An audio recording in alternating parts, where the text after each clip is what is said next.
عليكم. المره اللي فات هضرنا على اديتيفا وشفنا كيفاش كيعوض لنا الفيتامينات الناقصه بثمن مناسب.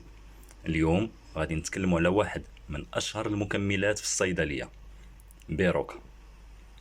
بزاف ديال الناس كياخدوه باش يحيدوا العيا، ولكن واش بصح كيعطي الطاقه؟ واش كيصلح غير للرياضيين ولا حتى الناس العاديين؟ اجي نفهموا الخلاصه. اول حاجه، شنو هو بيروكا؟ بيروكا ماشي ملتي فيتامين عادي بحال الباقي، هو مخدوم لغرض واحد اساسي، يصوب لك الطاقه ويرد فيك الروح. كيفاش كيديروا ليها؟ التركيبه ديالو فيها ثلاثه ديال الحوايج رئيسيه. اول حاجه، عائله ديال الفيتامين باء او فيتامين بي. هادو الا بغينا نقولوا هما الخدامه اللي كيشدوا الماكله اللي كليتي وكيحولوها لطاقه حقيقيه تقدر تستعملها في نهارك. ثاني حاجه عندنا المغنيسيوم. المغنيسيوم كيف كنعرفوا الصديق ديال الاعصاب، كيرخي الجسم وكيحيد العياء والتوتر. ثالث حاجه واللي هي فيتامين سي والزنك، باش يطلعوا المناعه ويخليو التركيز ديالك ديما حاضر. واش كيصلح الناس العاديين؟ واش هادشي خاص غير بالناس اللي كيديروا كمال الاجسام ولا الناس اللي كيترينيو في لاصال؟ الجواب بطبيعه الحال هو لا. بيروكا ممتاز جدا للناس العاديين في هاد الحالات. الناس اللي خدامين كيحسوا براسهم عيانين مسخسخين مطفيين في نفس النهار. عندنا كذلك التلاميذ والطلبه اللي كيوجدوا الامتحانات ومحتاجين تركيز عالي وطاقه باش يحفظوا ويبريباريو الامتحانات ديالهم. وعندنا كذلك بعض الفترات اللي كنحسوا بها بالضغط وبالستريس.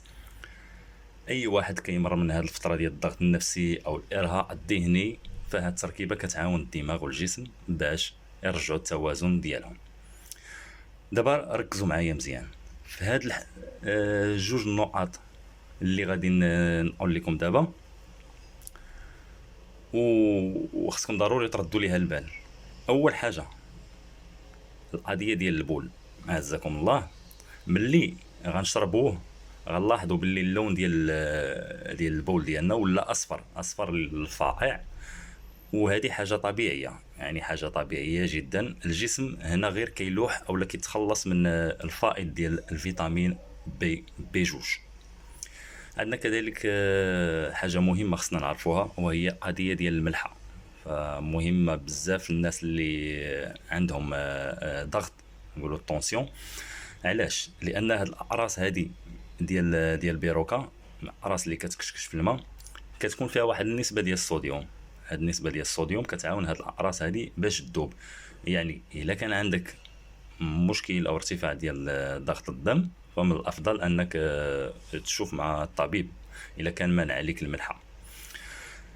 عندنا كذلك الشكل ديال هاد بيروكا هذا كيجي بحال هكذا. انا كنت خديت علبه كيجيو فيها جوج، وكل وحده كتحتوي على 10 ديال لي كومبريمي. يعني البواطه فيها يعني بجوجهم 20 ديال لي كومبريمي. وصراحه هاد بيروكا هذا فراه هذه مده باش جربته وممتاز جدا ومزيان، كيحيد العيا وكيعاونك باش دوز النهار ديالك مزيان، كيرخي وبزاف ديال الحوايج. بالنسبه للطريقه ديال الاستعمال، فكناخذ واحد كاس ديال الماء. انا نجيب معايا كاس ديال الماء هنا. غادي ناخذ واحد القرص، ناخذ قرص واحد. عفوا هذه خاويه.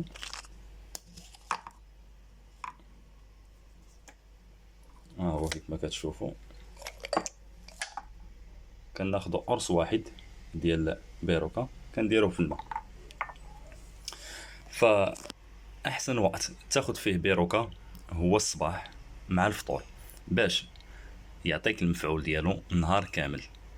وواحد النصيحه اللي هي مهمه بصراحه، فما عمرك تاخذو بالليل ولا في العشيه في واحد الوقت اللي هو متاخر، لانه غادي يطير عليك الناس وغادي غير تبقى كتشوف الصعب. ف كخلاصه، الا كتحس بالعياء التام، كنتي مطحطح مسخسخ وباغي واحد الدفعه ديال الطاقه والتركيز باش تكمل نهارك او باش تكمل تمرينك، بيروكا غادي ينفعك بزاف لواحد الفتره معينه. فنتمنى تكونوا استفدتوا من هذا الفيديو هذا. ما تنساوش تخليوا لي في لي كومونتير شنو المكمل اللي بغيتوا نديروا عليه مراجعه المره الجايه ان شاء الله. الى فيديو قادم، تهلاو.